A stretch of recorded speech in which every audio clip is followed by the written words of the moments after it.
পুলিশকে রাজনৈতিক হাতিয়ার হিসেবে ব্যবহার করার যেই অপসংস্কৃতি রয়েছে সেটি বন্ধ করতে হবে। পুলিশের আইনগত সুরক্ষা ও নিরাপত্তা নিশ্চিত করতে হবে। জনগণের সেবাপ্রাপ্তির অন্যতম মাধ্যম থানাগুলোকে আধুনিকায়ন করতে হবে। থানার যে প্রযুক্তিগত এবং পরিবহনগত যে অপ্রতুলতা রয়েছে সেটির সীমাবদ্ধতা নিরসন করতে হবে। সংসদের প্রথম অধিবেশনে বলেছিলাম যে পুলিশকে ম্যানেজ করে চলার যে একটা সংস্কৃতি আছে সেটা থেকে মূলত হচ্ছে আমাদের দেশে পুলিশি যেই বিদ্যমান দুর্নীতিগুলো সৃষ্টি হয়। পরে যখন আরও বাস্তব চিত্র দেখলাম তখন আরও জানলাম যে এই ম্যানেজ করার প্রয়োজনটা মূলত হচ্ছে এটা প্রাতিষ্ঠানিক সমস্যার ফল। তো সেই জায়গা থেকে পরে আরও খোঁজ নিয়েছি এবং সবচেয়ে অ্যালার্মিং বিষয় কি জানেন, যখন খুন ও ডাকাতির মতো এই স্পর্শকাতর বিষয়গুলোর মামলা হয় এবং সেই মামলাগুলোর তদন্তের জন্য একটা তদন্ত কর্মকর্তার বরাদ্দ থাকে মাত্র 6,000 টাকা। এবং আরও বিষয় হচ্ছে এই 6,000 টাকা খরচ করার জন্য একাধিক কর্মকর্তাও বদলি হয়।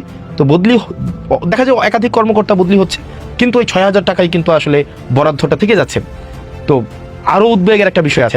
আমরা জানি যে আমাদের দেশ থেকে প্রত্যেক বছর বিপুল পরিমাণ অর্থ বিদেশে পাচার করা হয়েছে এবং এখনও পর্যন্ত বিভিন্ন সময়ে এই ধরনের ঘটনাগুলো ঘটে থাকে। এই অর্থ পাচার সম্পর্কিত যেই মামলাগুলো রয়েছে সেগুলোর তদন্তের জন্য একজন কর্মকর্তাকে মাত্র 3,000 টাকা হচ্ছে আপনার বরাদ্দ দেওয়া হয়। তাহলে এই 3,000 টাকা বা 6,000 টাকার মধ্য দিয়েই তদন্ত সংশ্লিষ্ট কার্যক্রমগুলোই হচ্ছে সম্পন্ন করতে হয় এই সরকারি যারা এএসআই আছে বা এসআই আছে বা তদন্ত কর্মকর্তা আছে তাদেরকে।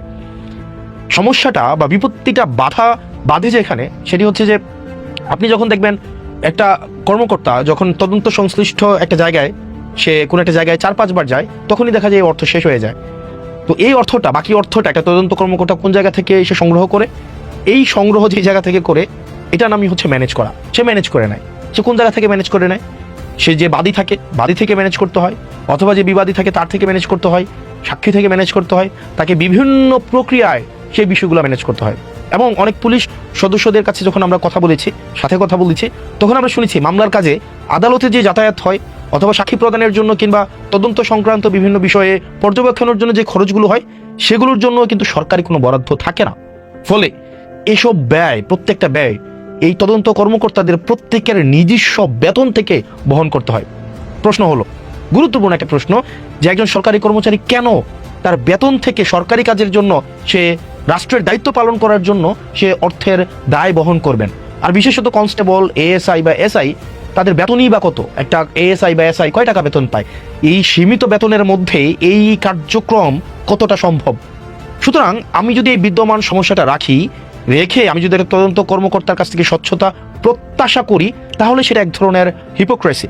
অর্থাৎ আমার এই বিদ্যমান ব্যবস্থাটাই একটা তদন্ত কর্মকর্তা, পুলিশের এএসআই, এসআই, কনস্টেবলকে দুর্নীতির দিকে, যেটাকে আমরা একটা একাডেমিক শব্দে বলি ম্যানেজ করার দিকে ঠেলে দেয়।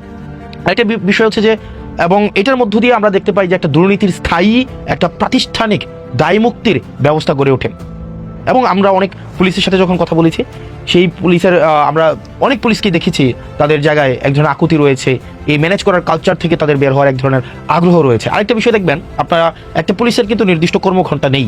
আমরা সংসদে বলেছিলাম যে 15-16 ঘন্টা বা তারও বেশি সময় যে ওভারটাইম করানো হয় সেটার জন্য যেন তাদেরকে ওভারটাইম দেওয়া হয়। কারণ তাদের যে চাকরির প্রকৃতি একটা জরুরি সেবামূলক কার্যক্রম এবং তাদের জায়গা থেকে দেখা যায় আমাদের লোকবলের ঘাটতি রয়েছে, সেই জায়গা থেকে তাদের ওভারটাইম এবং জরুরি ভিত্তি বিবেচনা করে তাদের অনেক সময় তাদের প্রত্যাশিত বা তাদের বরাদ্দ কাজের থেকে বেশি সময় ডিউটি করতে হয়। সেই বিবেচনায় আমরা ওভারটাইম দেওয়াটা সেটা ন্যায্য। স্বরাষ্ট্রমন্ত্রী কথা দিয়েছেন, আমরা প্রত্যাশা করি সেই আশ্বাসটিকে উনি বাস্তবায়ন করবেন। পাশাপাশি আরও নিশ্চিত করতে হবে তাদেরকে যেন এই ম্যানেজ করে যে কালচার রয়েছে সেই কালচার থেকে তাদেরকে বের হয়ে আসতে এই সরকার তার ব্যবস্থাপনা নেয়। একই সাথে সরকারি অন্যান্য চাকরিজীবীদের মতো পুলিশের সদস্যদের কর্মপরিবেশ এবং সপ্তাহে যে ছুটি রয়েছে এই ছুটির ক্ষেত্রটি বিবেচনা করা যায় কিনা, কারণ তাদের মনস্তাত্ত্বিক সমৃদ্ধি, তাদের মানসিক প্রশান্তি বা মানসিক কার্যপ্রণালী হচ্ছে পর্যবেক্ষণ করার জন্য ছুটির বিষয়টি বিবেচনা করা যায় কিনা রোস্টিং পদ্ধতির মধ্য দিয়ে, সেটিও সরকারকে বিবেচনা করতে হবে। একই সাথে আপনারা দেখবেন একটা পুলিশ কর্মচারীকে যে প্রক্রিয়ায় লেগুনাতে করে এনে খাওয়া দেওয়া হয় রাস্তার মধ্যে, আপনারা দেখবেন সেটি অমানবিক। এইভাবে আসলে আমরা চাই পুলিশের জীবনমান, তাদের যেই থাকার জায়গাটি রয়েছে, একই সাথে তাদের খাদ্যাভ্যাস, তাদের খাদ্য সরবরাহ করার যে প্রক্রিয়াটি সেটি যেন মানসম্মত, স্বাস্থ্যকর এবং সম্মানজনক হয়, সেই বিষয়টি যেন নিশ্চিত করা হয়। এবং যে বিষয়টি গুরুত্বপূর্ণ, যে জনগণের একটা বড় অংশ এখনো পর্যন্ত বিপদে পড়লে পুলিশের কাছে যেতে দ্বিধাবোধ করে। এই অবিশ্বাসটা দূর করা জরুরি।